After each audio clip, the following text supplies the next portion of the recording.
नमस्कार साथियों, education update में आप सभी का स्वागत है। आज हम IFMS 3.0 पर DDO द्वारा इस आदेश के तहत किए जाने वाले कार्यों पर चर्चा करेंगे।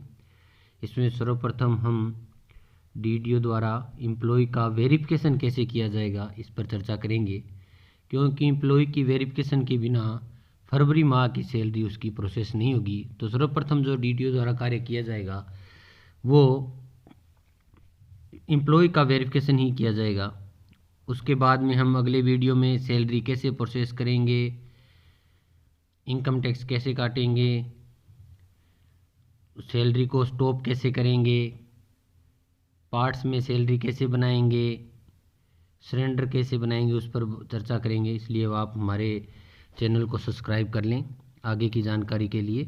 तो हम चलते हैं और करके देखते हैं DDO द्वारा एम्प्लॉय का वेरिफिकेशन कैसे किया जाता है। तो हम गूगल में चलते हैं और वहाँ से खोलते हैं IFMS 3.0।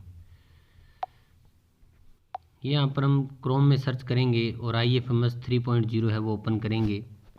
इसके लिए हम इस पर क्लिक करेंगे। जैसे ही क्लिक करेंगे तो यहाँ पर लिखा होगा IFMS, ये साइट खुल जाएगी और यहाँ पर लिखा होगा IFMS 3.0, तो इस पर क्लिक कर देंगे। यहाँ से क्लिक करने के बाद आपको SSO खुलेगी। इसमें DDO का लॉगिन और पासवर्ड होगा, वो आपको यहाँ पर लगाना होगा। उसका ID लगानी होगी और पासवर्ड लगाना होगा और इसको ओपन करना होगा। तो हम करते हैं। तो जैसे हम लॉगिन करते हैं तो यहाँ पर आपको सर्वप्रथम आपका DDO का नाम दिखाई देगा। उसके बाद में आपको दो वर्क DDO के लिए है और यह एम्प्लॉय के लिए है। दोनों इसलिए दिखा रहे हैं कि DDO खुद भी एक एम्प्लॉय है, तो ये खुद की ID है। अब यहाँ पर DDO के लिए यहाँ पर लॉगिन करेंगे। इस पर लगाएंगे तो नीचे आपको थोड़ा नीचे जाएंगे तो इसमें यहाँ पर ये दिखाई देगा आपके जो पहले जो जितने भी स्कूल हैं उसमें डेस्क 1 डेस्क 2 दिखाई देंगे और नीचे HO दिखाई देगा। ये जैसे ही आप इस पर डेस्क 2 पर करेंगे तो आपको यहाँ पर नीचे DDO, जहाँ पर आप DDO है वो DDO दिखाई देगा और यहाँ पर आपको इस पर क्लिक करना है नीचे। जैसे ही ID खुलेगी आपको यहाँ पर जाना है और इस पर क्लिक करेंगे। क्लिक करने के बाद आपको यहाँ पर एम्प्लॉय मैनेजमेंट दिखाई देगा। फिर यहाँ पर आपको क्लिक करना है एम्प्लॉय मैनेजमेंट के लिए। एम्प्लॉय मैनेजमेंट दिखने के बाद आपको यहाँ पर क्लिक करना है और आपको इसमें भी जैसे ही आप यहाँ पर क्लिक करोगे तो आपको कुछ ऑप्शन यहाँ पर दिखाई देंगे, जैसे एम्प्लॉय मैनेजमेंट, बिल, सैंक्शन संबंधी। ये बार बार हम आगे वीडियो में करते जाएंगे कि कैसे हम करेंगे, कैसे संबंधी अन्य संबंधी कार्य भी करते जाएंगे और कैसे बिल अप्रूव करेंगे, कैसे सारी डिटेल हम इस चैनल पर हम आपको प्रोवाइड कराएंगे। आज हम वेरिफिकेशन के संबंधी ही वीडियो बना रहे हैं। तो एम्प्लॉय मैनेजमेंट में जाएंगे और आपको नीचे यहाँ पर कुछ ऑप्शन दिखाई देंगे इसके लिए। तो इनमें से आप देखेंगे तो ये जैसे एम्प्लॉय ट्रांसफ़र मैनेजमेंट है, तो इसमें क्या है, ट्रांसफ़र है, तो इसमें क्या है, ज्वाइनिंग है, रिलीविंग है, इस संबंधी कार्य किए जाएंगे। एम्प्लॉय की अगर कोई डिटेल चेंज करनी है, आपको उसको देखनी है, तो प्रोफाइल मॉडिफाई करनी है तो यहाँ से देखेंगे। पर्सनल डिटेल यहाँ से देखेंगे, सर्विस संबंधी डिटेल, उसके एड्रेस संबंधी डिटेल, बैंक संबंधी, नॉमिनी संबंधी और पे संबंधी। जैसे हम किसी एक कर्मचारी की देखते हैं प्रोफाइल संबंधी, तो ये आपको दिखाई देगी किसी कर्मचारी की, और जिसकी भी कर्मचारी को आपको देखनी है तो वो यहाँ पर क्लिक करेंगे। उसके बिल्कुल सामने है जो जैसे प्रोफाइल मॉडिफाई पर क्लिक किया तो आपको उनकी प्रोफाइल है वो मॉडिफाई हुई यहाँ पर दिखाई।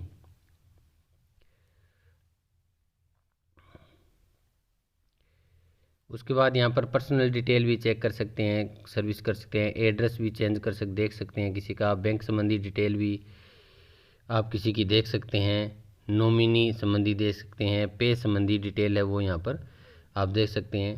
उसके बाद में नीचे जो कॉलम है वो ग्रुप मैनेजमेंट का है, ग्रुप क्रिएट कैसे किया जाएगा, लोकेशन किया जाएगा, और गलत लोकेशन हो गया कोई तो डी लोकेशन कैसे किया जाएगा। उसके बाद में कोई कर्मचारी एब्सेंट है तो उसके लिए यहाँ पर दिया गया है ये कॉलम। आप कोई कर्मचारी एब्सेंट लगाना चाहते जिसकी है चल रहा है उसके बारे में डिटेल है। फिर ये अलाउंस है, जो आपको भत्ते मिलते हैं उनके बारे में डिटेल दी गई है। किसी को ऐड करना है या रिमूव करना है कोई आपको भत्ते यानी DA, HRA या कोई अन्य प्रकार का, तो इसमें आप यहाँ पर जाकर ऐड कर सकते हैं। उसके बाद में ये पोस्ट है, इसमें पोस्ट की डिटेल दी हुई है, पूरे ऑफिस के डिटेल में पोस्ट में कितनी पोस्टें हैं, कितनी हम वेरिफिकेशन के करेंगे। ऊपर वाले जो कॉलम है हम बाद की वीडियो में पूरा शेयर करेंगे आपके साथ एक एक। सबसे पहले काम जो हमें करना है वो करते हैं, एम्प्लॉय वेरिफिकेशन का कार्य करना है, तो एम्प्लॉय वेरिफिकेशन पर क्लिक करते हैं। जैसे ही क्लिक करते हैं तो यहाँ पर एम्प्लॉयों की डिटेल दिखाई देती है, आप इसको चेंज भी कर सकते हैं और पूरे एम्प्लॉय आपको यहाँ पर दिखाई देंगे। इसमें आप किसी की भी एम्प्लॉय जिसकी आपको करनी है उसके आपके सामने जो वेरिफिकेशन लिखा हुआ है उस पर क्लिक करेंगे और डिटेल है वो जैसे ही आप कर्मचारी को डाटा ओपन करेंगे तो आपको यहाँ पर उसकी NIC ID, एम्प्लॉय ID, कर्मचारी का स्टेटस, सर्विस स्टेटस, सब स्टेटस यानी रेगुलर है या, और उसकी SSO ID संबंधी जानकारी। अब पर्सनल डिटेल में आपको यहाँ पर उसका Jan Aadhaar, family ID, employ का नाम, मेल फीमेल, उसकी डेट ऑफ बर्थ, पिता का नाम, मैरिड अनमैरिड संबंधी जानकारी दी जाएगी। सर्विस आपको जो अगर जानकारी इनमें किसी प्रकार की गलत लगती है तो आप यहाँ से चेंज कर सकते हैं, टिक लगा हुआ है आप, जिसमें जैसे ये जो ग्रीन टिक दिखाई देते हैं उनको ही चेंज किया जा सकता है। बाकी किसी की डिटेल है वो आपको चेंज करनी है तो आपको यहाँ पर एम्प्लॉय मॉडिफिकेशन में जाना होगा, वहाँ से चेंज की जा सकती है।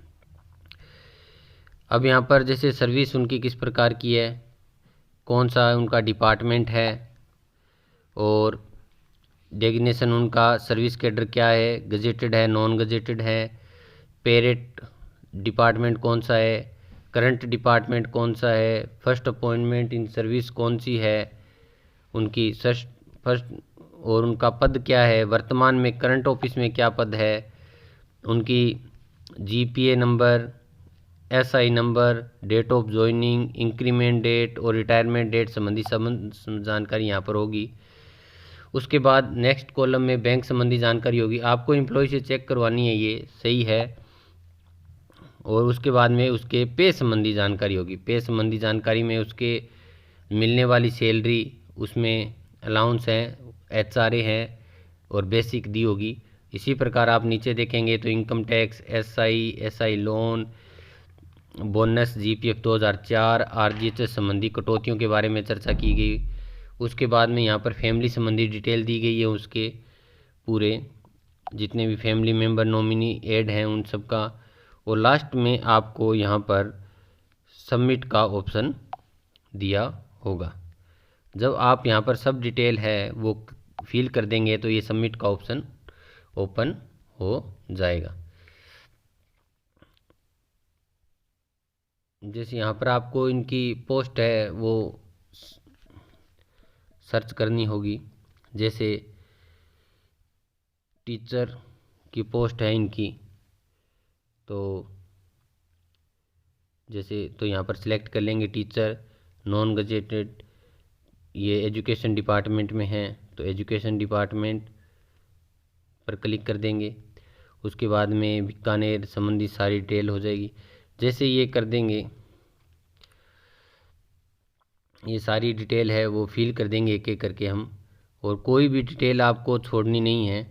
करंट ऑफिस में आप कौन से हैं पद पर हैं, तो अध्यापक पद पर हैं। आपका जो ये ग्रीन टिक लगे हुए हैं इनको ही आप करना है, बाकी तो ये जो हैं इनको तो आप एम्प्लॉय मॉडिफाई में चेंज कर सकते हैं, बाकी ये अपने आप किए हुए हैं।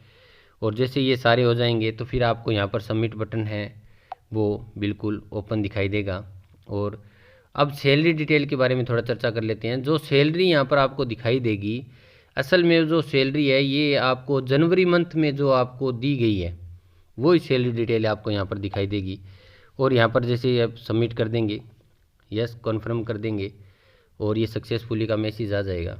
अब जैसे अब जिसका ही कर दिया हमने डिटेल वहाँ पर सबमिट कर दी है, उसके नाम के सामने बिल्कुल ये वेरिफिकेशन का ऑप्शन आ जाएगा।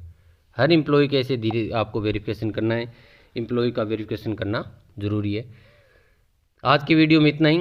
अगले वीडियो में कल हम देखेंगे सैलरी प्रोसेस कैसे की जानी है, ऑटो सैलरी प्रोसेस कैसे किया जाएगा, बिल कैसे बनाया जाएगा, इस संबंधी जानकारी प्राप्त की जाएगी। इसलिए आप हमारे चैनल को सब्सक्राइब करें और आगे ही चैनल के साथ बने रहें।